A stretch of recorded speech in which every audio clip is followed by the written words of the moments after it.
Okay, we are officially live. All Gotta just right. tweet this out real quick.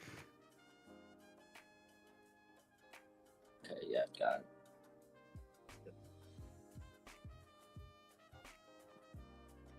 Cool. I'm good. Awesome, man. Give me 1 second. Yeah, usually there aren't too many people that join before I end up tweeting. I mean, hey, like, we'll see the chat here in a minute. We might get a few, but it's usually after I get things going with it. You don't do anything with YouTube or like I know that you hop on a bunch of spaces, but I haven't seen you do any streaming content, do you? Nah, man, I actually used to. I used to do a decent amount of it, especially earlier on, but I had the baby 10, 11 months ago now, so I haven't really been too active over the last year. Just been trying to, spend quality time with the fam. Oh, that makes sense, But man. I have experience with it. All right, so we got a solid 5 people on here right now before tweeting this out. So shout out to the 5 people that are here. We got Stephen Crab in the chat. We got Wonky Stonks Enthusiast. Love having both of y'all. Thank you guys for not needing the tweet. Means a lot. All right. Ready. That's loyalty right there. That is loyalty. We got Wonky Stonks Enthusiast. That's a legend. What's up, y'all? Welcome.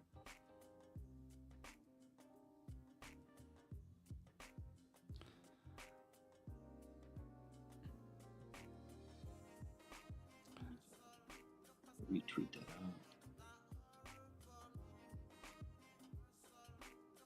out. Okay, perfect. Got it tweeted out. So we're gonna get rolling here in a second.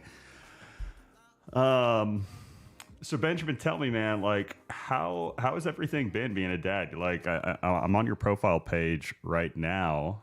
I saw the picture was tweeted out last October. So your I'm assuming son is about to be a year old, right?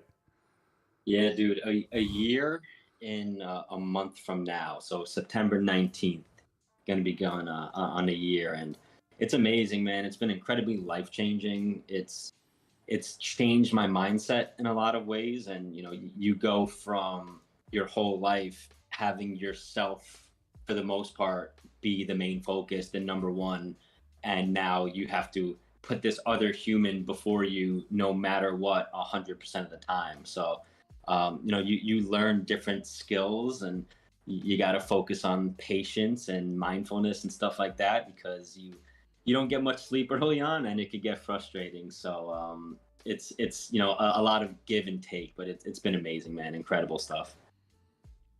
Oh, dude, that's amazing. I'm at that stage in life where a lot of my friends are going through the exact same thing. I am not there, but just even from the stage of my sister had my niece a little over a year ago now, and just being an uncle and seeing the transformation in both my sister and from my life, seeing this like little human being that all of a sudden existed that didn't before.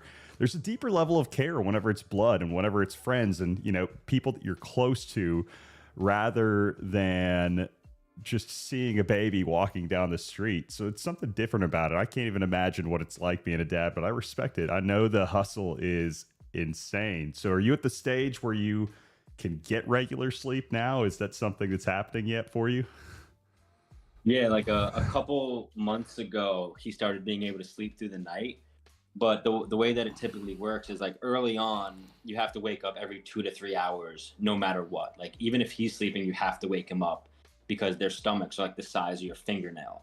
So you have to just make sure they're constantly being fed. But yeah, it's been great. I have a very supportive wife. She's a stay-at-home super mom, and we alternate, and we make sure that if one of us is slacking, the other picks up that slack. And we have a tap in tap out method where no questions asked. If someone says tap out, the other person gets in there, even if they're running on E. So it's a good system. But yeah, man, the growth that you see is wild. Like my background picture of him, he has no teeth, and right now in real life he has 3. So like that's how fast it moves. Yeah, dude, it's so wild how fast everything grows in the first year. Well, love hearing it, man. And you are on dad duties right now, if I'm not mistaken. Is that correct? Yeah, I got the baby monitor going. My wife's out of the house, and I'm waiting for that cry to come up any second. Run downstairs and start the bottle process. So yeah, I'm on dad duty, but Web3 never shuts off. So Yes, doesn't matter. sir. Love hearing it, man. Well, Yeah, I bro. appreciate you joining. For those of you who are joining for the first time, appreciate you guys hopping on. I am live right now with BenJammin.eth. He was nice enough to go ahead and do this last second with me, tweeted something out into the void. Didn't know what I would catch and reel in. And, we ended up with Benjamin. So I'm thankful for it. If you have not followed him or given him a follow, make sure. I'm on his profile page right now. It's just X Benjamin X, or BenJammin might be the better Yeah, way to read Benjamin. it. X BenJammin X. And yeah, make sure to go to his page, give him a follow. We're going to be diving in, and I'm going to be checking out the charts of some of your favorite NFT projects. We're going to just get a pulse for where the NFT marketplace is right now from a charting perspective. I thought it'd be a lot of fun, be something a little bit different than what you see on your feed typically right now. And I wanted to bring somebody like Ben on just to be able to have some different perspective, give some color on some of the projects, some of the other things going on right now in the space. So if you are here again, one thing before I go any further, if you would make sure to smash that like button, hit subscribe if you haven't already. Definitely helps as I'm sitting here building the channel slowly but surely, doing this every single day. Going to grind throughout the bear market and turn it into something great. So appreciate you guys tuning in. And Ben, yeah, again, good to have you, man. I'm excited to dive into this. Thanks, brother. Appreciate you having me on, and really looking forward to it. I love your content and the way that you approach things and your perspective. So happy to be riding shotgun here. Yes, sir. Okay, quick shout out to the chat. We got, let's see, Tabodi hopping in the chat. Benye to the hey back. Rooster, the legends. Yes, wonky stunks are inevitable. Love to see it. T, appreciate you following, man. Benjamin or Ben, again, thank you for hopping on. I saw you all there, Tabodi. Welcome up. Actually, so Tabodi, one thing that we're gonna have to cover, I want to talk at some point. We're gonna have to hop over, talk a little bit about the pandas, because I know they're minting their soul project here in the next, I think, half hour or so, if it's not going on already. Mm-hmm. So, Yakimet, welcome. But yeah, man. So Ben, before I go any further, I want to ask you: what are you doing right now? What are you building in the space? Give the chat a quick intro into who you are, and shill yourself, man. Sure, bro. I appreciate it. So I've been in crypto since 2016, and I've been in NFTs since 2017. I started with crypto kitties early on, and at that time, we didn't even call them NFTs. They were just things you can do, like digital collectibles, things you could do with ETH. And so I've been in and out of this for a long time, doing content, creating companies, and building communities. And so when Top Shot came around in 2020, early 2021, and started taking off, I really dove into that. And so since then, I've really just been diving headfirst into the community. I was doing a lot of like reviews of projects early on, talking to founders, and then eventually ended up building some projects myself and doing advising work and stuff like that, along with just written audio and video content over the years. But like I mentioned earlier, for about the last year or so, even though I've been involved, I've still been trading, I've still been watching and keeping an eye on everything. In terms of the building aspect, I've really been building my family. That's what's been the most important part to me. And I had a pretty rough childhood, and my wife did as well. So to be able to break some of those chains together and build up the family that we always wish we had is is something that's, you know, priceless. And to be there at home with my son during his first year of life, it was just something I'll never regret. So now that he's basically almost walking and talking, you know, I'm ready to dive back in. And when I saw your call to action about the you know, the charting and coming on here, I thought it was just great serendipity for me as I'm, you know, trying to really get back into the content side of things, and not just, you know, listening to baby noises, but also listening to some spaces and stuff. So yeah, I'm getting back into it actively, but I was never really gone. Dude, it's tough though, isn't it? Whenever you start to take a little bit of a step away, finding your rhythm, getting back into content creation can be really difficult. What's been your approach to step back into it? Well, I mean, the hardest part, I think, is the changes we've seen with Twitter. And since Web3 runs like through Twitter, you know, any time that you take off, or any day that you're not posting 100 times, Twitter's, you know, punishing you for it. So one of the things that I've started to get back into is, you know, reply guying, you know, with other people, but also when people respond to me, making sure I take the time to respond to them. And so one of the things that I read from a thread earlier today from someone named Tebow, you'll see it right there on my page. Yeah, right there, Tebow. He yeah, put I out saw an that. awesome thread. Yeah, right below you. No, right below that post. And one of the biggest things was that replies are more important than anything, more important than retweeting. And you replying to people who reply to you on your posts, you get double the visibility.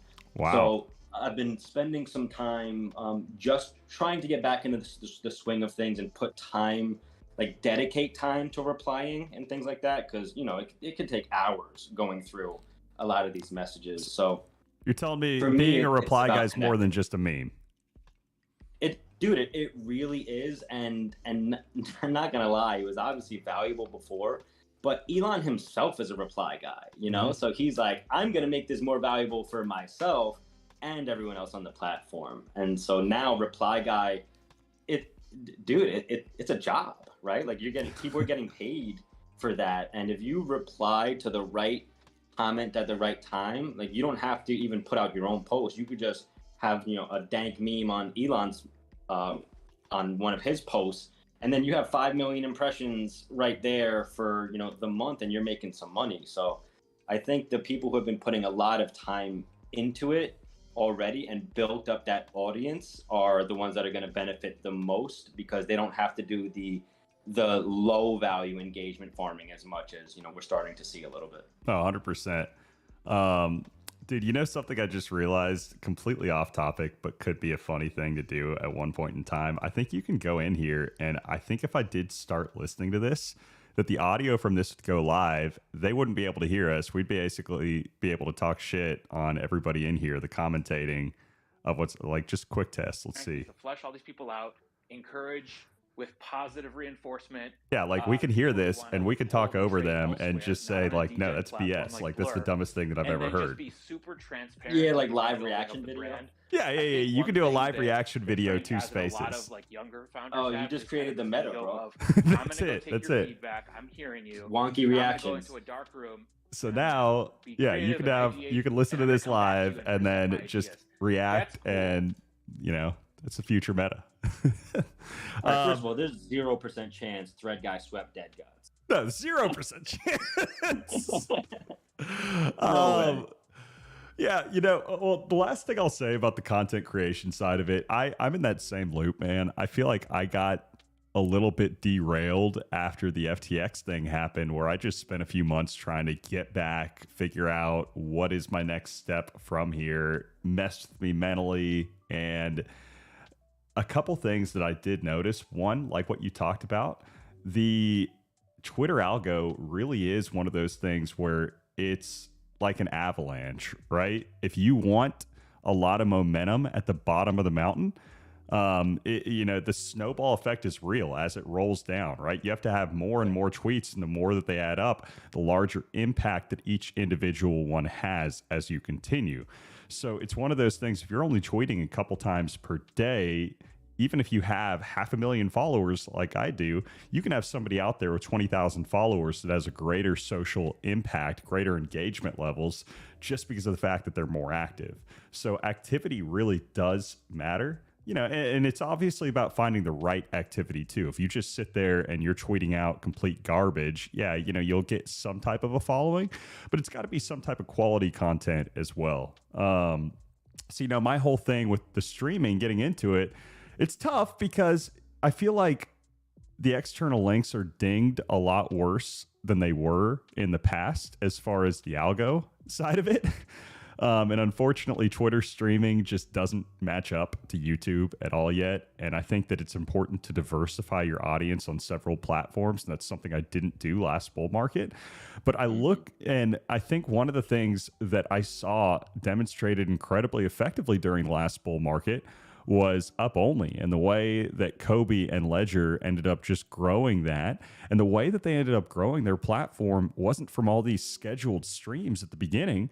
It started organically by just tweeting something out saying, hey, who wants to go live right now? And just hopping on it. It wasn't a scheduled whatever. And I actually think, there is a benefit to doing a schedule, but I think there's also something where there's a little bit of a carrot at the end of the stick by not doing a schedule, by having people know that you're going to do something, but they don't know when. Right. So that's kind of where I'm going with it. It keeps flexibility, but at the same time, it keeps up interest too. I want to start bringing on more guests like you and, diving into more stuff, but it's going to be a grind. And sorry, I thought go ahead. you were finished. But I think what's really interesting about that point is when you have something scheduled, at least just from the mindset of a creator, like you can say, hey, we're going to be live, next Tuesday at 3 p.m., but you don't know what's going to happen in between now and then. Like, yeah, maybe there will be content to talk about, maybe there won't, but no matter what, you're going to have to try and force something. Exactly. When you have something random pop up on Twitter and like something goes nuts, and then you see like anyone can really start up a space, and if they hit the title right, people are going to be like, oh, I want to hear what's going on, and they'll join. No matter, you could have a small following, but if you capture that trending topic, there's really only like one or two spaces that'll blow up. But if it's yours, like you can get a few thousand people in there. Yeah, and it's something where I'm slowly learning the whole process as I continue forward with this, where last night, for instance, the space that I did had about, close to 100 concurrent viewers. It was super degen hours too. Right now, I mean, heck, we're barely over 30, which is one of the lower ones that I've had in a while. And I think it might just be part of the timing of the day, part of, you never know with this type of stuff. But my whole thing is right now, one way or the other, like, I'm not discouraged when I see those type of numbers because one, I actually really enjoy a small, intimate audience, especially as I'm learning a bunch of the kinks of going through this. But two, again, it's something that motivates you as far as saying, okay, like it's small right now. And if you start small as you grow, it's one of those things where you don't have these incredibly high expectations right off the bat that aren't achievable. You have something to be able to start with and continue forward on. So I love it, man. So shout out to the people that are in here right now. You're still early. And with that, like I say, we go ahead and switch it over and start looking at some of these charts, because I don't know about you, Ben, but anytime I hear anything about NFTs these days, if it's from the crypto Twitter side of things, they primarily are just laughing at anybody that's plugged in NFTs. It's from the NFT side of things, it's more like just completely defeated, but not defeated, kind of laughing at themselves. It feels dead. It really does feel dead. So I want to look at the charts and say, do the charts line up with the feeling right now? Dude, do not look at any charts right now. I just saw the biggest red candles I've ever seen in my life. On DeGods. Oh, dude, ETH just, everything just plummeted. And Azuki. Like, wait, are you talking about the regular crypto charts? Really? Yeah, dude. I don't even have TradingView pulled up right now. Don't. Well, okay, you say it. Oh, shoot. Okay, yeah, damn. Holy shit. Yeah. It's still going. Okay, yeah, everything is plummeting right now as we're speaking live, so that's fun. Yeah, I gotta buy some of this blood. Wow. Yeah, you see that? It dropped from like 1850 ETH to 1820. Look at that volume candle. Holy shit. Yeah, you see that. Okay, you know, we're going to ignore these charts and we're going to go back to Yeah, sorry about that. No, don't apologize. Actually, let's just stay until this candle's done dipping. This is kind of fun. Yeah. I was just watching it like an anchor was held to the bottom of it. You know, yeah, so we are causing the crash in the charts right now. Oh, yeah, this is a 5-minute candle. And so it just started. Holy shit. You see what I'm saying? But I love it. We're finally getting some volatility. Exactly, Timothy. Thank you very much. I love the volatility. Okay, we're going to come back to this, but you know, the charts are moving. That's fun. That's what matters. I am all here for it. Even if my positions are, you know, getting wrecked. So I'm going to just pretend that's not happening for now. Let's dive into the other charts, which are denominated primarily in ETH, but you know, we've also got USD that we can do here. I am on Parsec, which, you know, I found to be a decent platform. They've got a decent free version to be able to plug and play with as far as their charting. I still think just about any charting option right now with NFTs is pretty rude, or you know, it's just not very matured. But it's still interesting, still gives us a decent picture of where we are. So I want to start off with something that I feel like is a little bit easy right here, right? Like looking at little Pudgies. Because the Pudgy Penguin ecosystem is one that's maintained a little bit more strength than a lot of others throughout the period of the last year, realistically, right? So yeah. I want to look at strength and see, is strength going to turn into more strength, or is it something where, you know, we expect some type of weakness even in that? So let's see real quick. I want to go over one of the things that you can do too. You can go over here and you've got currency. You can go native, which is ETH, or you can go USD. So let's go ahead and go to native real quick. I don't know, man. The way that I look at a chart like this, there are two different things that I look at and see, right? Like decent, like as the growth has happened from the inception there at the end of 2021 through now, you can see it was never just a straight path, right? Like I remember here whenever I first got plugged into Pudgy's back in the summer of 2022, they were super depressed down there in the 0.1 ETH area, and it took a while for them to continue to grow to where they are now. I look at this, and I think it's one of those things where the support... Oh, shoot, dude, these lines are even tough as I'm looking at it. Like, it's even tough. But I see the same type of structure right here as I do there and as I do there. I wouldn't be surprised if I had, like, just something to draw with this. I would probably say... You know, expect some type of break there before you end up getting a break higher. But I really think the next step from here, I look at this and I don't think it's incredibly unhealthy, right? I think it just looks like it's a normal part of the growth curve. And, you know, I think they've got the activity to match it. So I look at this and like, it's not super depressing to me from an overall charting perspective. The only issue is right here, you're talking about 0.3 versus 0.6. It's 50% down from where a lot of the volume happens. So there are a lot of people that are down on their bags right now. So it feels like it's dead, right? Mm-hmm. Right. Yeah, I think it would. Well, go ahead. First, we have to put it into a little bit of context in that the project was bought out. So initially it was run by Cole Ethereum, and you know, he ran a decent project, but he got a lot of FUD as well. And so when they came out with little Pudgies and the rods and stuff like that, it wasn't necessarily met with much optimism because they were seen as just a descaled version of the Pudgies. So I think when Luca took over, it gave a lot of confidence and optimism in the future, and being able to do something with what people may have seen as potentially low value IP here, because you're you're looking at basically smaller versions of the penguins in many cases. So with that said, they have really had a strong showing. Luca has proved that he can not just open up the community of Web3 people to be more optimistic about this, but he can also provide a Web2 experience for people who are not even involved in NFTs.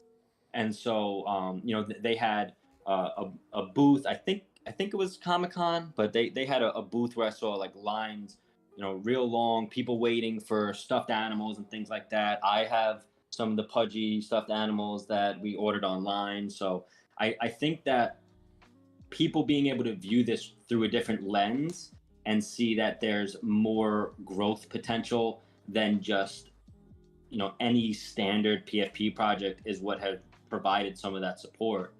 And if you look at the chart that you were just on, I think you can extend the level of support rising to meet where your X was there. So if you look on the left, like it finds, it has a little support and then rises up. So if you look April 2022, you got a little pump and then it depresses a little bit, then a little bit of pump.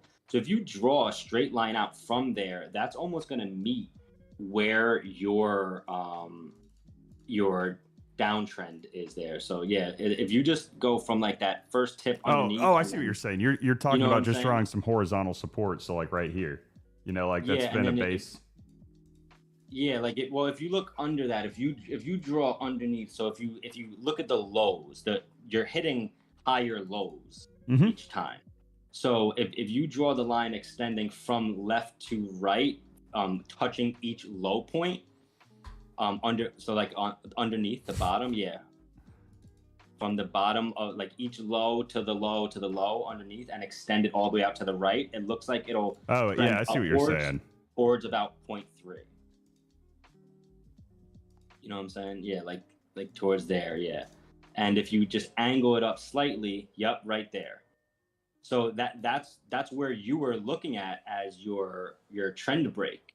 And so I think if you look at those higher lows that we're seeing there, even taking in the context of new ownership, not only do you find a nice potential for that bounce, but you see, the resurgence of those new higher lows that we've seen in the past that end up leading to future pumps. So based on the chart, I think you have a pretty good handle on where that breakout or breakdown even could potentially be. Yeah, so I look at this and I think it's one of those things, again, where I would stack little Pudgies here. I think that it's a pretty decent spot. Looking at it from that perspective where we're talking about with that support riding up, you've got both the horizontal support from the previous highs back in September that you're riding up against. You've also got, like you said, that ascent right there, touching the other lows through where we are right now.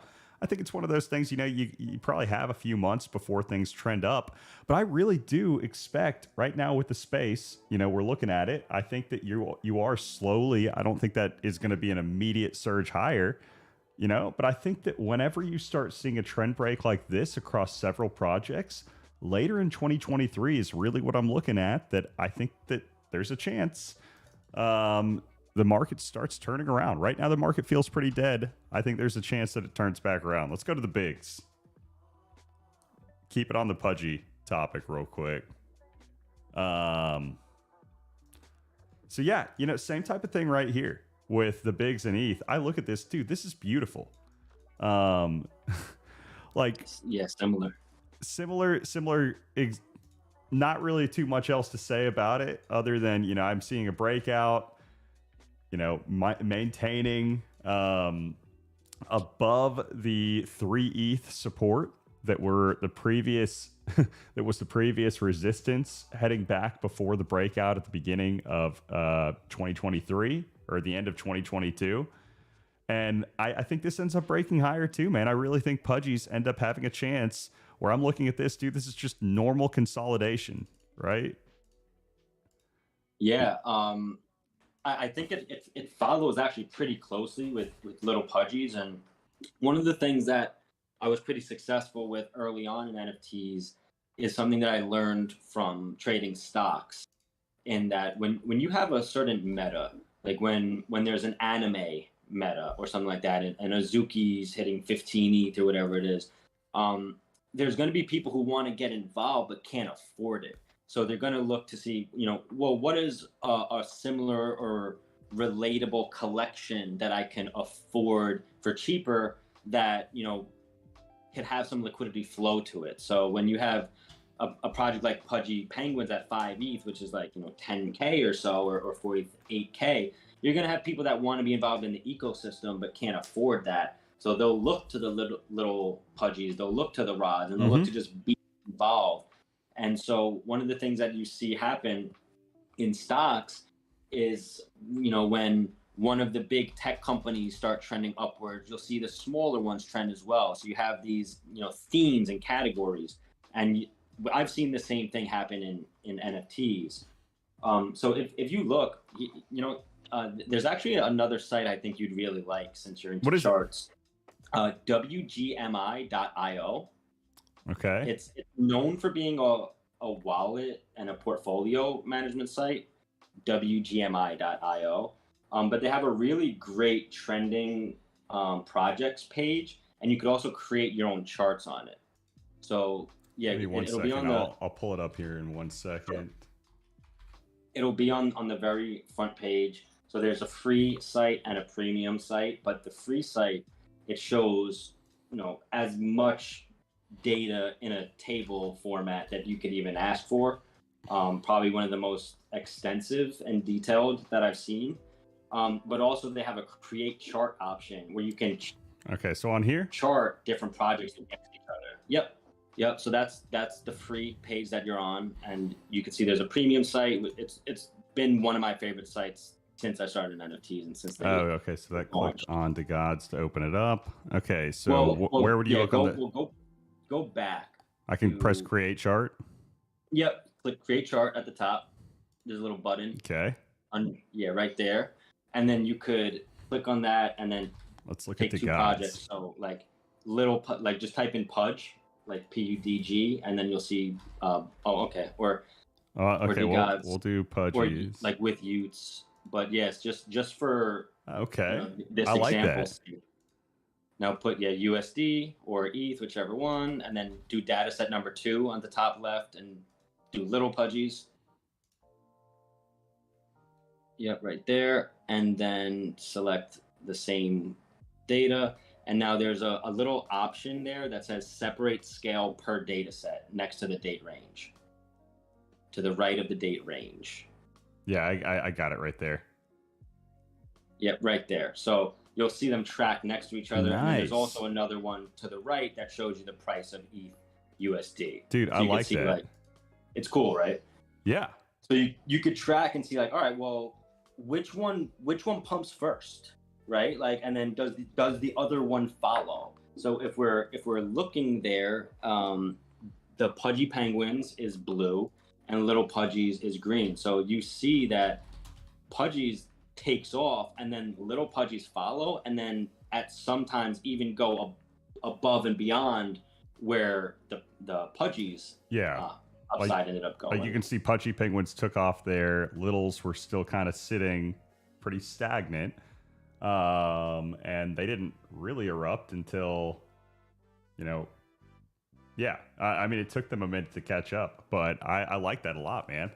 But yeah, it's like lagging. Yeah, it is. So, but either way, I look at this chart, and I wanted to start off with the Pudgies because I knew the chart looked good. And there are a lot of people that are just so depressed on the space that they don't think there's really any hope for anything. And I'm just pointing out right here, I'm looking at this like, dude, if this were an altcoin, I would ape in. I think that this is going to continue to rise until the next bull market. So I don't really see any issues with this whatsoever. Let's take a look, though. DeGods are one of the topics of the week. I want to see what DeGods looks like right now. Yeah, they've had a rough one. It doesn't have as much data history, only because it's only showing from the time whenever they came onto ETH. I'm curious, man. What's your opinion on DeGods and where they're heading right now? What's next for them? Do you think that this dip sustains for where we are? Do you think they bounce back? What do you think it's going to take to turn around? Yeah, I think it's an interesting question because one of the things that they built hype on is becoming a SaaS project, so selling software as a service. Mm-hmm. And we haven't seen a lot of that, but I did hear Frank and Kevin talking about that on a Spaces the other day, where they were saying like, we bring some of our projects to like 95% and then get caught on that last 5%, and they try to make it perfect. And perfect isn't exactly where you need to be all the time, right? Sometimes you just got to ship. And so if they can go back to that like smaller project, ship faster mentality that we saw with like the way that they changed their whitelisting and the way that they were adding different kind of features that can be used by other projects and almost rented out by them. If we can see more of that from them, that's what makes me bullish. If we see more continued hype, then I think that hype is going to eventually fade after so many, promises. And I think we see that from Frank too. His demeanor has changed in that he's thinking that the hype and the speculation is a little bit overblown, and he considered it a meta, where I consider it a personality. Mm-hmm. I love what Frank does, but I think that because you've got the Utes as your PFP right now, right? So I'm assuming you're still bullish on the projects. Yeah, I did it to show support. I actually haven't changed my profile picture in like a year or something like that. But I wanted to show support because they have a very active and vibrant community, and I don't think that something like this warrants the amount of FUD that they got. So I wanted to just like show a little support and solidarity in that, I think that it's not a dead project, of course, but I think that where it is right now and the FUD that they're getting is not entirely warranted. But at the same time, I think that they're probably one of the most similar communities to what I saw early on with the apes. I've been an ape since day one, and I see a lot of similarities where like the DeGods community is kind of like the way apes were towards punks initially, where like we were kind of looked at as like that frat kind of community where we've matured a ton, right, in the last year. Nah. But I think DeGods is kind of at that spot where they're trying to figure out, how to mature in the space in a way that I want to show them the confidence that I think that their community can do what the ape community did, where you're not entirely waiting on Frank to do something, but you're taking your time and your energy to build something on your own. And so we're seeing Yuga right now show a lot of love with that Made by Apes program. And I know DeGods has like the clubs and stuff like that. So if they can lean into that more, which the things I'm saying right now is some of what Frank and Kevin have said recently. So if they can follow along that track, I do think that they have a hopeful future. It's just people got to remember, you're spending a lot of money on these things, and any single misstep will cause, that snowball effect like you spoke of earlier. Yeah, and that's the thing. So here's the deal. Like, I put up a few different projects next to each other because I think they paint different stories. But the Azuki one, I think, is really similar to DeGods and what just happened, right? After you had the Azuki, the most recent Azuki mint with the Elementals, you saw a drop off from 17 to 5 ETH pretty quickly, right? It's been a little over a month. And what was the difference? Or what are the similarities? Again, it was not necessarily a mint with DeGods, but there was a hyped news event that was kind of inflating the price up to that point. So what I would say here is, if Pudgy's had a big event that was pivotal, that everybody has been waiting on the past several months, that was about to break right here, honestly, I would say dump it, right? Like right now, news and hype are not your friends. As much as people in the project want that hype to be able to pump the floor price. I think just a slow, steady growth is the healthier way to do it. Yeah, I think that people forget what happens with certain trends. And, you know, we have this meme of like, it's different this time, right? And one of the things that people forget is that when you have a project that's revealing, you know, that's unrevealed and then revealing, there's usually going to be a dump after. When you have announcements, it's buy the rumor, sell the news. When you're hearing about what the announcements could be, or you know what the speculation is, that's when there's always a run up. And announcements rarely ever meet the expectation.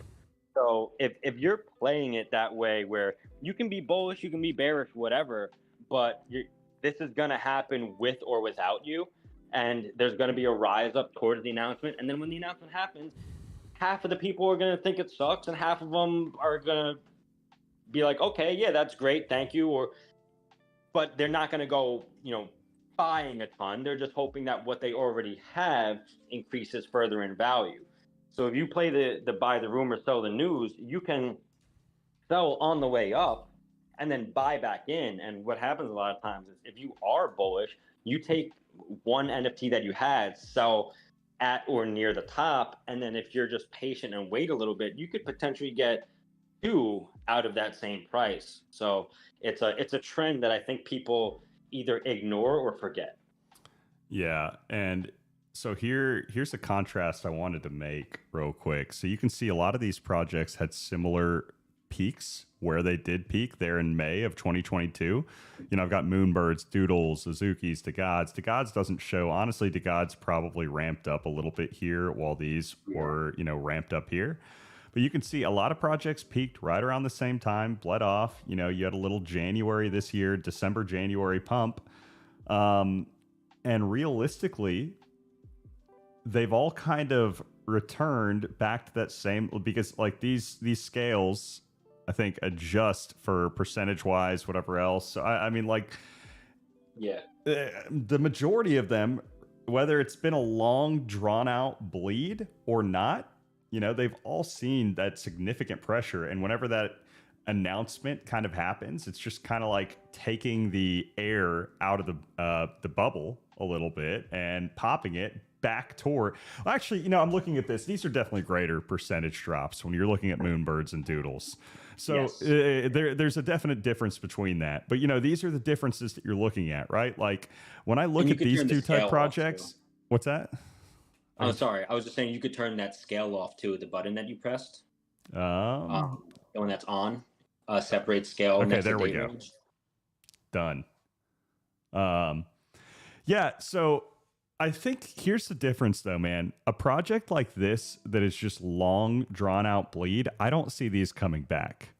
You know, these type of projects, I don't think they're dead yet. Honestly, I don't know who is a buyer of Doodles or Moonbirds here, what turns this around, but that's just pure pain.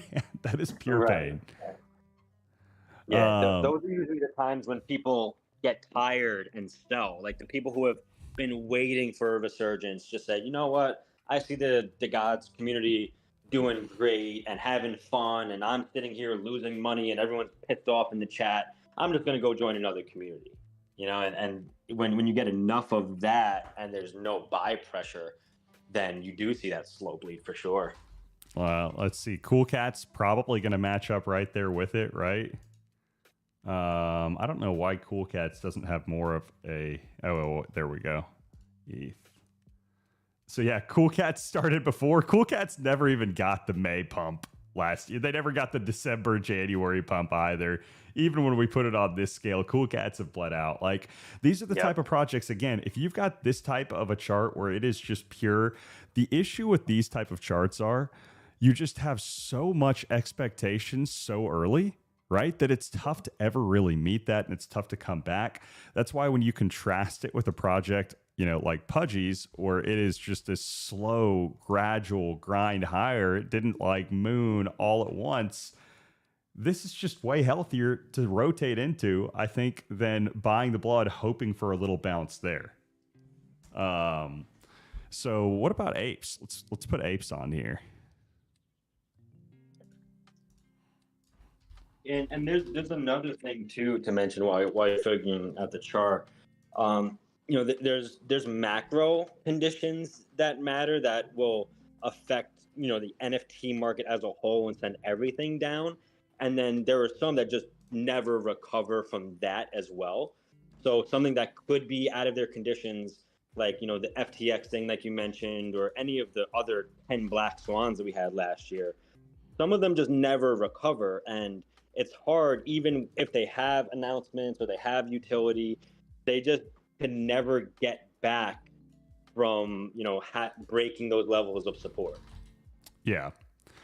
I mean, apes are one, for instance, where the chart doesn't look beautiful, but at the same time, I mean, like, the apes are going to eventually turn around some. The real question that I have is, do apes have a chance of ever reclaiming that ETH all-time high? And I'm going to just be maybe a little bit contrarian here. I'm going to say no. And like, I'm saying this to, I know somebody that's a big ape here. Prove me wrong. I want to hear your thoughts on it. I just don't think, and here's why. I really think that there's a decent chance this next cycle that though apes will, like, if I had to guess, I think maybe they chop around a little bit. Maybe they approach 100 ETH again, but ETH prices are going to continue to climb. I think ETH prices are going to hit new all-time highs. So maybe if we look at this in terms of like a USD price, maybe apes end up climbing back toward their USD all-time high. But I think from an ETH floor price perspective, it's going to be tough. I think it's interesting that you think the contrarian take is that they won't reach Okay. that. I think that's kind of the consensus take at this point. And I'm with you there. I think both, to be honest, ETH or USD. The amount of things that had to go right for that to happen is incredible, right? Like you had people discovering NFTs for the first time, which is not really the case now. You had COVID, everybody was stuck at home. You had the checks from the government, the stimmies that went out to everyone, the free money, and people just like didn't really know what to do with themselves. So I think you have all those things combined. You have apes being the number one at the time and providing value in monetary form and in relationship and networking to the people, that it was something that was, a unicorn event. And so to get to where it is, I just don't see the paths with the amount of them that are out there. There's 10,000 of them. And a lot of the value was that people were expecting other things, right? Like, oh, we got the dogs and we got the mutants and they're going to give us something else. And so a lot of the expectations were that by holding this, you're going to get ApeCoin and you're going to get this and you're going to get that.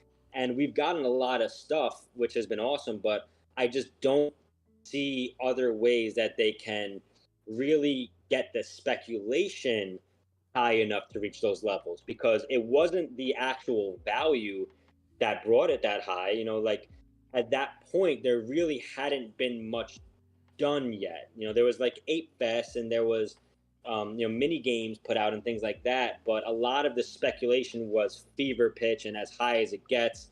And you had all these celebrities buying in, and MoonPay is gifting $1 million apes to people and shit. And I just don't see how you get that same hype cycle.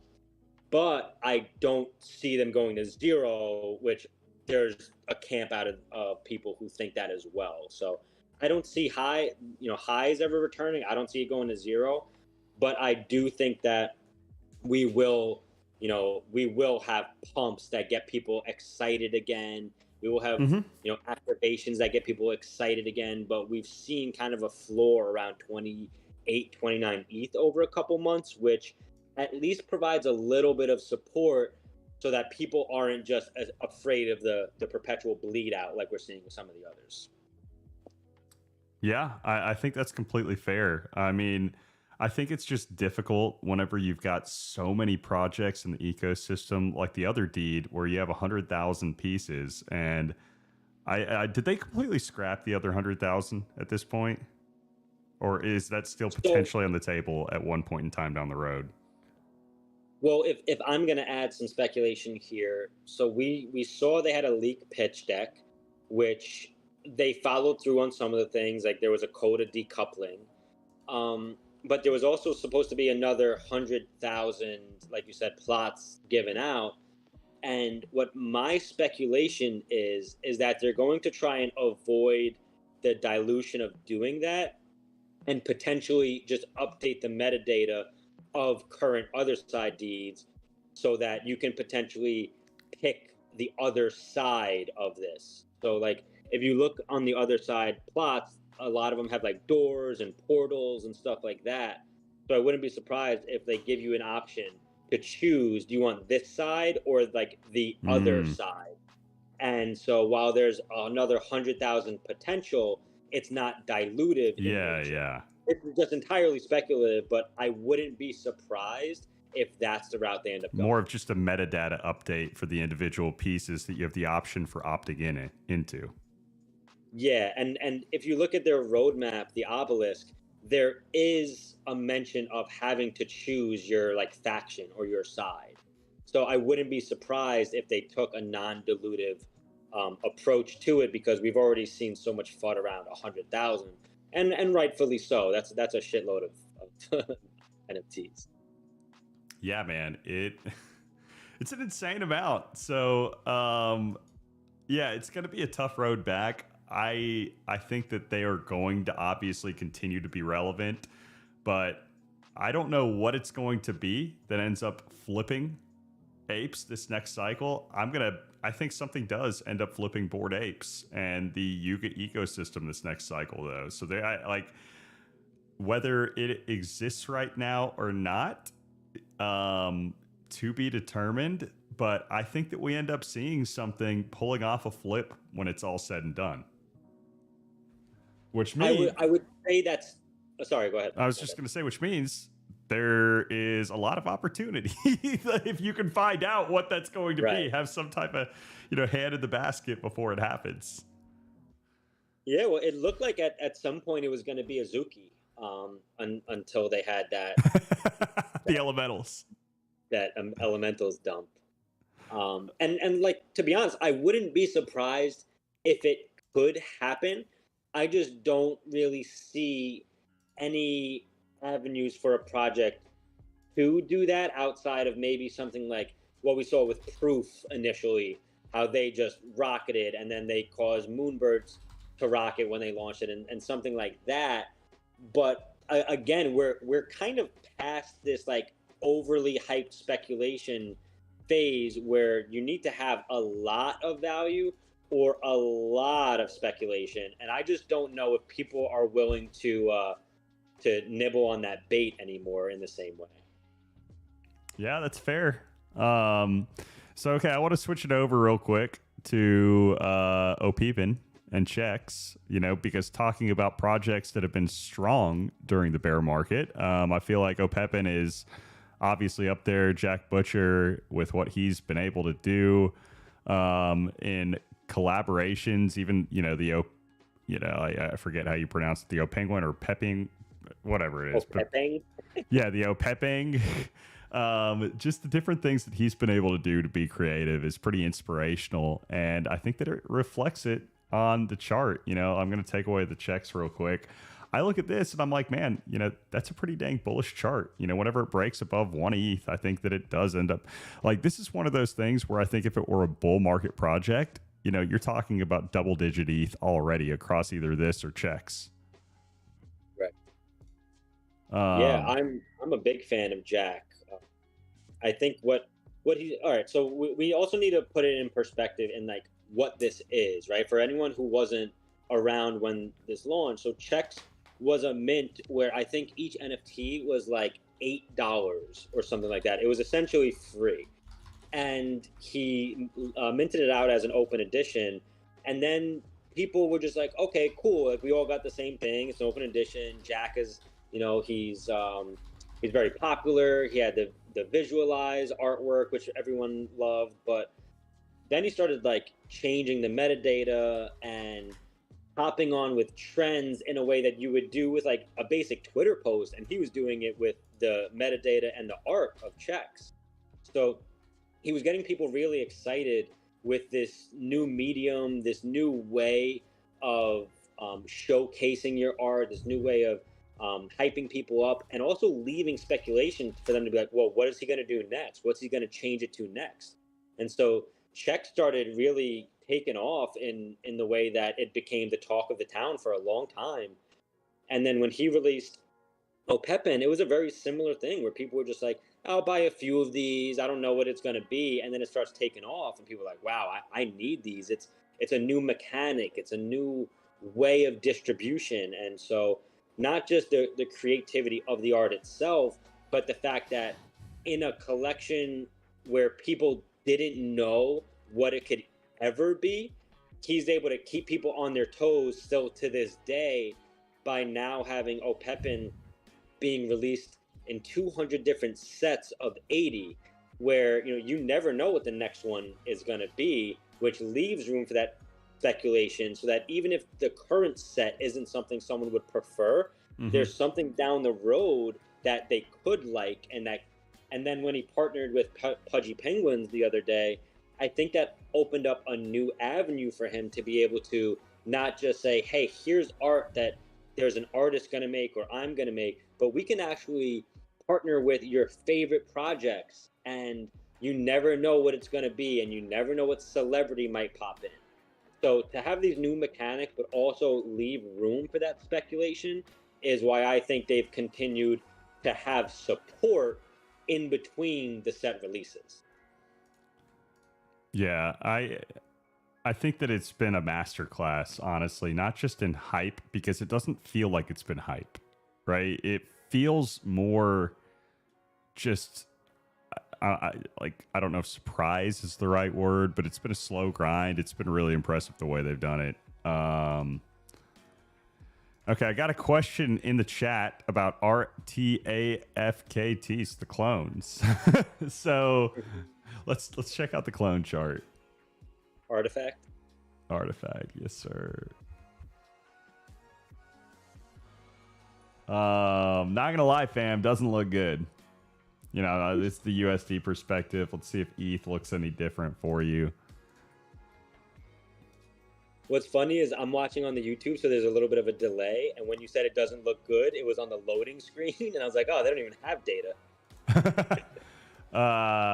Yeah, I'm looking at this on Parsec. I'll flip over, see if there's any more data. I switched over to this from WGMI because WGMI I wasn't able to find the clones. Maybe I should have just typed in clones, but I don't know, man. When I'm looking at something that's declined from a 20 ETH floor and it's just been a slow bleed out to like a 1 ETH floor over, a year and a half long process, that's not something that I see ever. Like, I see dead cat bounce at best, man. Like, maybe that sounds bad, but what other options do they have to be able to recapture that type of hype again? It just is a pretty difficult roadmap back for me, in my opinion, because at this point, you've extracted all the value you can really out of your holders. So the best way to be able to generate new hype is new projects, which would mean either new holders or extracting more value from your current holders, but they're down 95%. So what is it that really turns the table to be able to pump new life back into this?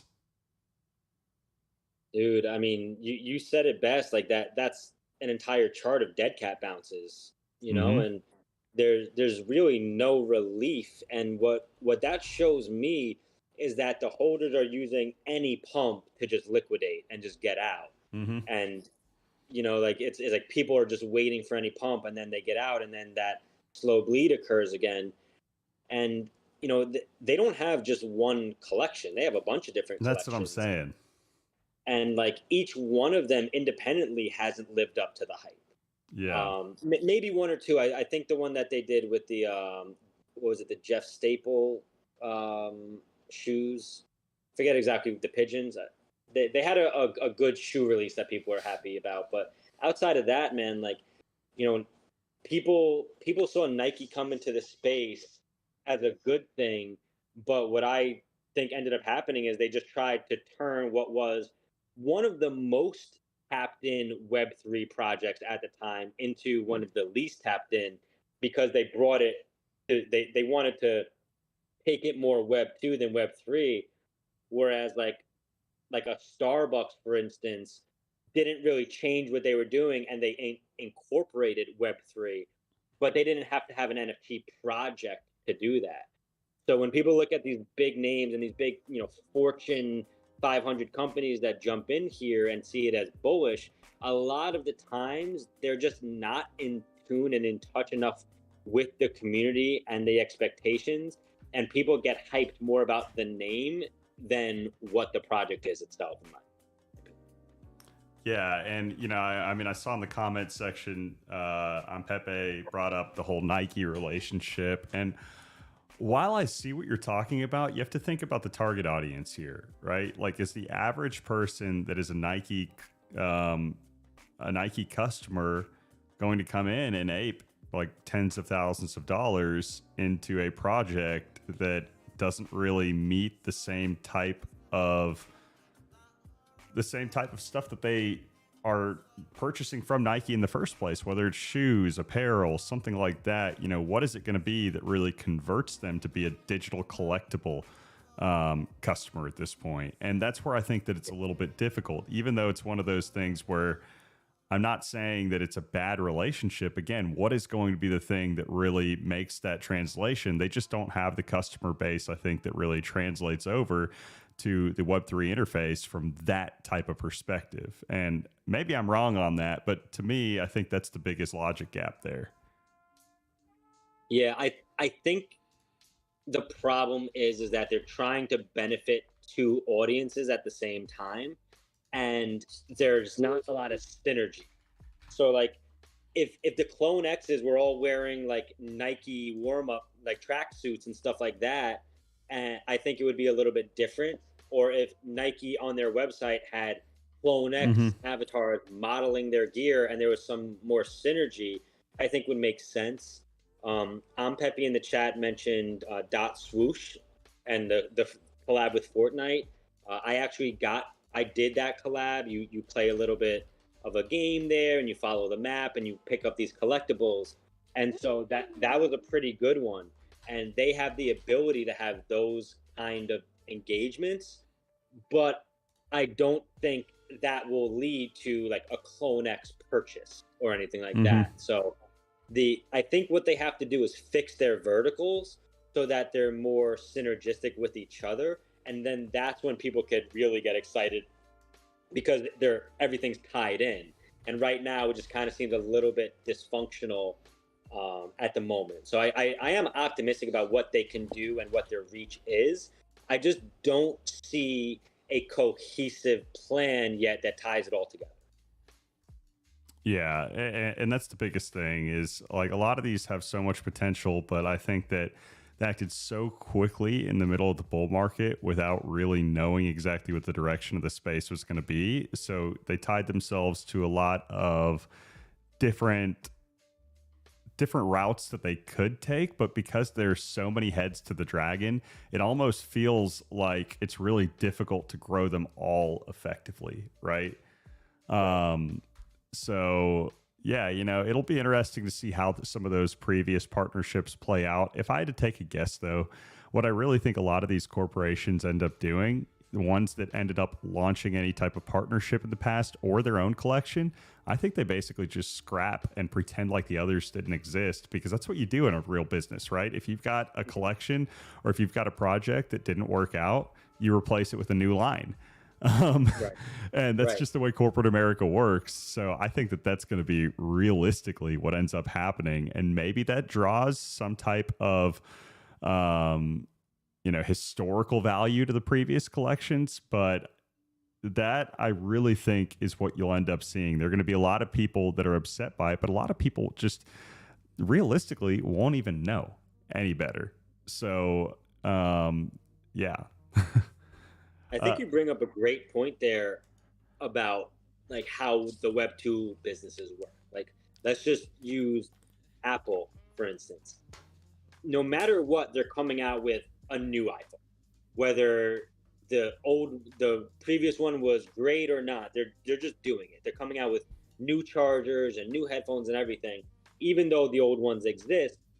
But their business models are you got to keep producing. Same thing with Nike. Yeah, you have old school Jordans and retros that are more significant in value because of like the provenance and how old they are and stuff like that. But they still have to keep coming out with new shoes every year. So I wouldn't be surprised if while they're coming out with new stuff, like you said, they do scrap the old things in a way that like the iPhone's not necessarily going to scrap the previous iPhone, but they're just going to give less resources to it. They might shut down servers or something like that. So in NFTs, you can do migrations, smart contract migrations, burn and claim. You could do all these things where you set yourself up for this new vision or whatever they're doing. But one of the things I think is the biggest miss with these Web2 companies coming in, and this is something that I thought would be very useful for NFTs in general, is like Artifact is partnered with Nike. You should just be able to get discounts by walking into any Nike store and scanning your, Clone X barcode and just be like, 10% off because I'm a Clone X holder anywhere in the country. Or online, you connect your wallet and you get an automatic discount on any Nike thing. Like those are the kind of activations that people will be like, holy shit, I buy a lot of Nike as it is. I need to get one of these things so I have perpetual discount, which would not affect their bottom line enough that it would, ruin their revenue in any way. If anything, it might even increase their revenue. So those are the type of activations I really want to see for the long term. And I think it's a miss anytime one of these companies comes in and don't give discounts to existing products. Yeah. Well, again, just one of those things we're going to end up having to see as it plays out. I really think that we're going to get that bull market here in the next year or two. Well, realistically, in the next year, I think things start to ramp up. So we're going to start to see some of those play out. So just to reset the room real quick for anybody that is just tuning in, we've been covering a lot of different charts, introduced Ben here at the very beginning of it. He's been kind enough to join in on the stream with us today. As far as what we got left to cover, we're getting a little bit closer to the end here. If you have enjoyed what you have watched so far, if you could smash that like button, subscribe if you haven't already, it'd be greatly appreciated. Try to do these streams about honestly once a day at this point. And we're going to continue to build on them, continue to grow the topic, bring on more guests in the future. But we've got a little bit left for you today before we end up wrapping up. I kind of want to switch over to generative art a little bit because I feel like it's a category that we still haven't touched on. So I put up Squiggles because I feel like if you're talking about generative art, Squiggles to me are one of the faces of it. I get their projects that have higher floor prices than Squiggles, but they don't have the same type of total collection numbers that Squiggles do. So what do you think about Squiggles going forward? Do you think Art Blocks ever makes a resurgence? Do you think some of these top projects ever make new highs? What's your opinion on it? So if there were projections I would make ever about all-time highs, I could see it being with a project like Squiggles, where there's provenance, there's history, there's clout, there's influencers, there's a lot behind that project, and it's one of the grails, and it was one of those projects that took a major dump, but then resurged pretty well, and so I do think there's staying power there.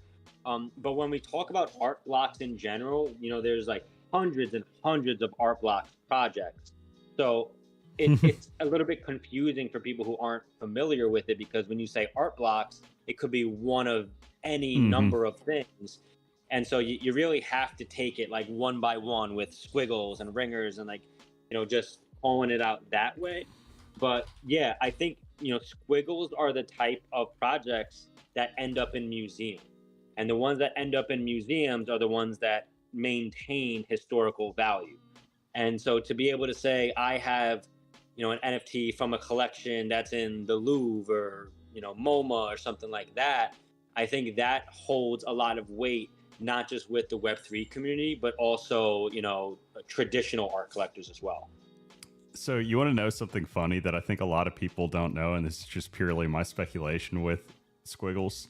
So first off, I agree with you. I think like the biggest advantage of Squiggles are the fact that they are arts. They've got some type of provenance that other projects don't. There's no expectation with art other than the fact that it's like, do people resonate with it or do they not? Right. Whenever you strip the utility from it and take it down to its bare essence, it's like, is this something that can translate generationally as far as the interest, the peak? Like, what is it that continues to draw interest to this? And I think they have the history, along with just the fact that, whenever people first saw these, they're like, man, these are just random squiggles. Why would they have any value?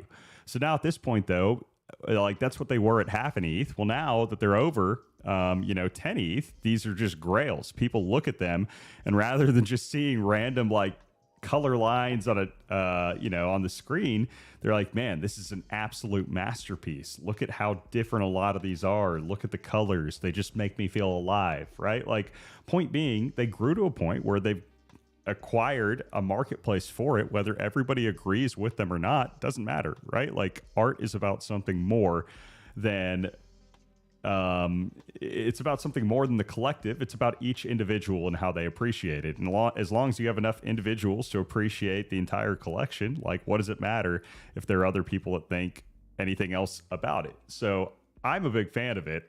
What I do think, though, that again, a lot of people are unfamiliar with. Okay, so you go to Snowfro's. Like, I did this digging back in the day because I was doing the coding train for P5JS, just, going through, wanted to sharpen and practice P5JS, make some digital art. And I went through, and Daniel Schiffman's the guy that does the coding train. He does an incredible job. If you are unfamiliar with him and you want to learn how to code and how to make generative art, this guy is the place to start. One of his first projects that he does is basically making a squiggle. And I looked at the people that follow him. Art on blockchain. Oh, wow. So he took one of the coding train's videos and he basically just turned it into his own generative art project. And nobody really knows that. That's sharp, man. So he took one of the basic coding train. It's like lesson number 5. And he just, he put his own twist on it and he turned it into his own generational project. That's awesome. I'm familiar with the coding train too. I think he does a great job. And what's funny about squiggles in general is like most people don't even know they're animated. Like if you click on them, like their colors change and they move and stuff. Yeah. Like, it's not just like a portrait. It's also, you can use it in digital frames as well, which I think adds another element to the collectability of it. But also, I think we all agree that art looks better the more expensive it becomes. Yes. Right? Yeah. No, but I mean, I like them to begin with. I just think it's one of those really funny stories where the point being with it is it's a relatively basic project, right? A lot of people with a lot of projects with generative art say, oh, I could reproduce that. And what gives it its value is not its reproducibility. It is the history behind it and kind of the story that's led to where it is now. Because point being, with the coding train and with the squiggles, pretty dang easy to replicate the squiggles, honestly. And I get that, they are animated and the ribbon moves, and that's cool. I love it. Like, I've got nothing against the squiggles. My whole point being with it is, though, like, they can be replicated. So if anybody comes in and their reason for not buying a project is, oh, I could replicate that and do it myself easily, that's a stupid reason, right? It is just, because you're not the one that did it. You didn't do it. So, but I like, honestly, it's one of the reasons why whenever I did the stonks that I was like, I just want to stick purely to art, right? Because like my whole thing with having a project with utility, again, it's cool, but if you have utility, you have the potential for these major drop-offs in expectation. And like, there are a lot of people that will look at like the wonky stonks and they'll say, oh, you know, these are just like, they're charts. I look at them all day long. Why would I ever buy something that's a chart? I think that's honestly part of the meme of it, for, you know, the collection was just doing something that was different that people do look at all day long, but at the same time just represents something more than that. So, you know, it's sticking to the art. So yeah, you know, like, again, if you guys are unfamiliar, I'm sure honestly the majority of the people in this stream are familiar with the stonks, because I see and I know a lot of your names, and I've seen about like 50 comments asking for me to take a look at the stonks. So I'm finally getting to them. I love you guys. I'm obviously going to get to them. But yeah, man, like, that's my thing with it, is the entire vision at the beginning has just been to, you know, like, create a project that transcends any type of utility-based merit and eventually resonates with a group of people that, you know, they love charts. They see a story the same way that like I see a story when I look at it. So I don't know, man. It's one of those things, like, you know, where I think that there's actually an advantage to the fact that it never hit like a multi-ETH floor after minting it out. You know, I look at this and I'm like, okay, you know, if I'm looking at a regular chart, for the people asking for the stonks chart, I see a peak there, you know, with the first mint, hit around that 0.3 ETH average. And during this whole period, and Ben, like, as a founder and somebody that's in a project where, you know, it's not a super mainstream this or that, like, it's tough. There are a lot of people during this period right here that just completely write you off, right? So that was a year of just kind of staying flat, not really doing much. But at the same time, you know, a lot of the guys that are in the chat, like, we would meet every single day and we would go through, or not every single day, but every single week, still do the spaces, still end up showing up in the Discord, whatever else, community's still active. And it doesn't take much to be able to ramp up, like what you see in December, January there, you know, like, it went from 0.1 to like 0.3 ETH plus in a couple of weeks. And I look at the same thing here. I'm like, okay, you've got a higher shelf than what you had here, right? Higher lows than we did last summer. I think eventually, you know, it retests that 0.3 ETH area. Who knows when or how? And, you know, it's one of those things where it's like a cup and handle type thing. I think eventually it breaks out, because it's just one of those things where if you have a project that you believe in it and people that you continue to just bring in and grow into it, and it's not about any other type of utility base, there's nothing that you can really do to scare people away, right? Like, there's no major announcement or no expectation that, man, you know, the founder's not delivering on this, so I'm done. But anyway, so that's my big thing with it. For anybody that's in here that was asking for the stonks, like, I think we're going to self-manifest it. Yeah, and I think to bring it back to something that we were talking about earlier with like the buy the rumor, sell the news stuff, is like people pick times to buy and sell, and there's times where activity ramps up, but that's also, you know, it hurts a project, because when that activity ramps up, the sell pressure is higher than the buy, you get huge dumps, and you know, you get big retracements. But when you're not, like, you're buying to just hold, you're not buying to flip, and you're not buying because there's an expectation of an announcement or a game or a meetup or whatever it is. You're buying because you like it. And maybe like with the stocks, like I remember one of the ones I had, I was like, oh, I remember this pattern from when I was trading GME. You know, it's like, this is something that just like sticks in my brain. And to me, it was like, oh, like I like you said, it's almost like a story. And it brings you back, and it reminds you of things, and that's because I've been an avid trader for a long time, so I'm involved in that kind of stuff. But if you're not having any kind of expectation beyond I'm buying this because I like it, then you're not going to have those huge peaks and valleys in the same way, and you allow yourself to have more organic, natural growth over time, because the ones who find it and like it will get it, and the ones who don't care as much will get rid of it. But you're not having a bunch of, you know, farmers coming in and picking up 1,000 to try and dump it on people the next day. You Yeah. know, so there's pros and cons to different ways of approaching this stuff, but we've seen in the past that like no roadmap, no utility projects can do very well.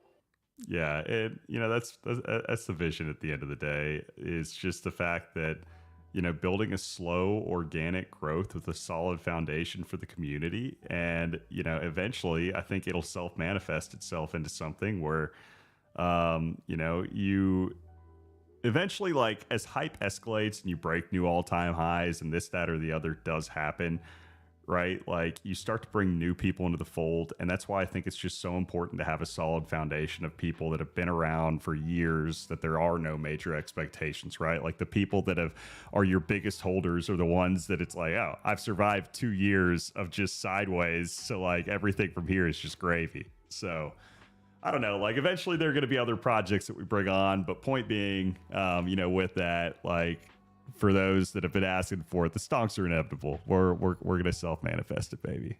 I could see those being on t-shirts. Hey, dude, I actually, if you haven't checked out the apparel before, we've got some really sick, like, there's some sick stuff in the shop, and we basically market like right at, you know, like right at margin. We don't make anything off of it, and anybody, there's not even any token hold.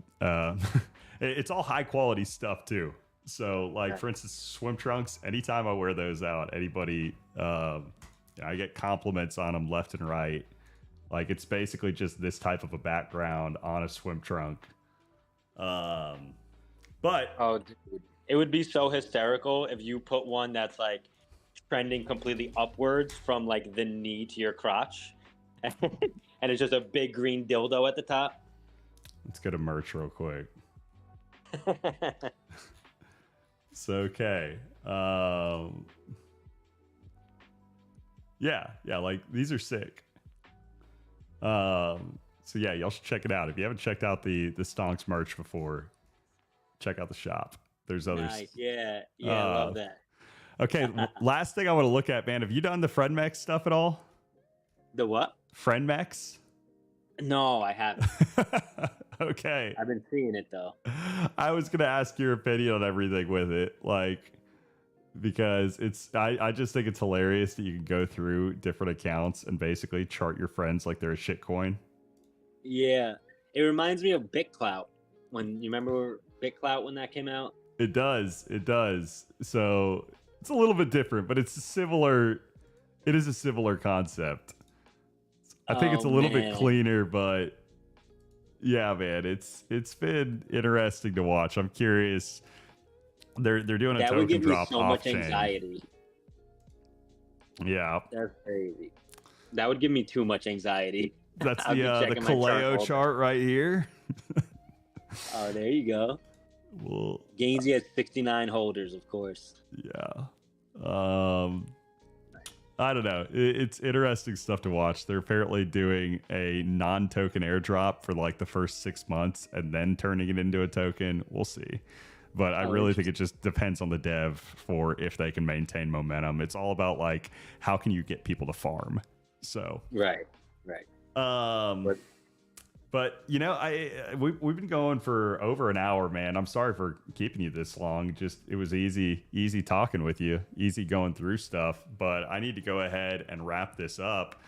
Do you have anything else that you want to dive into or talk about before we wrap up? Yeah, I would just say, so I've been in this space for a while, and first of all, thanks for having me on, man. I appreciate it, and conversation did flow really well. And I would just say that, you know, from all the things we talked about, most of it was like, you know, PFP profile picture stuff, but I get really excited about the gaming aspect of NFTs and Web3. And so there's a couple things out there that I'm personally excited about dipping my toes into and playing a little bit. So I'll just name a couple of those. So if anyone wants to look into them.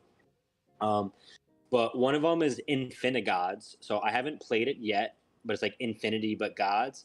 But I posted like a couple weeks ago about If anybody knew of a game similar to StarCraft, like real-time strategy games, and a bunch of people pointed this out to me, so that's one that I'm excited to play. Also, Parallel, the card game that has been around for a while. Really excited about that one. Also, Illuvium, which is like a Pokemon style Web3 game, which has been in development for a while, and they're going to be opening up like a PvP soon. And then a new mint that people were just talking about recently is Sugartown by Zynga, the creators of Farmville. So these are some of the ones that I'm looking at that I'm excited to not even like buy the NFT and try to flip it, but excited to play and see what they're doing and how they're adapting to blockchain and Web3, because, you know, I think gaming is all in all going to be the number one use of blockchain NFT technology over time. You know, I can't disagree with you. I think that like gaming is the easiest integration that I can think of as far as immediate places to do that with. And you can see already with Call of Duty skins as an obvious example where CSGO, it's just like there's a market for it. So, you know, I think it's definitely going to happen. The pandas. Oh yeah, I was asked about the pandas. Hey, pandas, bro. I you know what I'm gonna promise for the pandas? Pandas are doing their mint right now. I want to go ahead and I'll talk about them tomorrow, because I think the pandas are super bullish as well.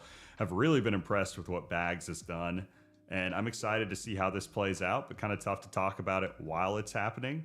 So let's just see how this ends up going with the Solana mint. And I will cover the pandas tomorrow. But the pandas chart does look great. You know, looking at the regular charts, honestly, Crow, I'm going to just take a break from the regular charts right now, because that's a whole rabbit hole if I dive into it. It looks like they bounced back some. So thankfully the puke didn't just keep going. But I mean, I know some of the alts right now that I have are struggling, and that hurts. But, you know, we'll do something on that later. But Ben, again, really, really, really appreciate you hopping on, man. You know, as far as for future streams, like for anybody listening, planning, like I'll have to do this again with just a Solana featured stream, because we didn't even get to Sol PFPs. And I think there's a lot of stuff that's interesting there. So we can do that on another stream. And you know, for everybody else, like I'll definitely get back to the other charts, everything else that you're used to, coming up here soon. So Ben, again, appreciate you coming on. Really enjoyed it. Awesome, man. Thanks for having me. Really appreciate it. And looking forward to seeing your future streams. And if you ever want to, you know,